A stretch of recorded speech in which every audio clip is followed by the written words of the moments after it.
Honor X8A telefoniga qanday quvvatlagich tanlashni bilmayapsizmi? Sizning ham telefoningiz sekin quvvat olyapti, balki siz quvvatlagich tanlashda xato qilgandirsiz.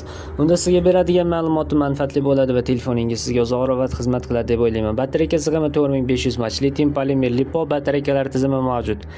22,5 vatt qabul qiladi. 22,5 vatt quvvatlagichdan kam bo'lgan quvvatlagich ulash tavsiya qilinmaydi. Bu telefon batareykasini tez ishdan chiqishga, shipgachaga olib keladi. Simsiz quvvatlash tizimi mavjud emas, tezkor quvvatlash tizimi mavjud.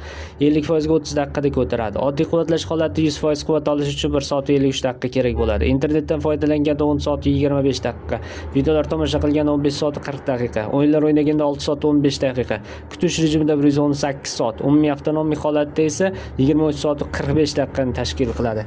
Agarda sizga ham shunaqa ma'lumotlar qiziq bo'lsa, videomiz izohiga yozib qoldiring. Videomiz manfaatli bo'lgan bo'lsa, bizlarni kuzatib boring. Hozircha xayr, salomat bo'ling.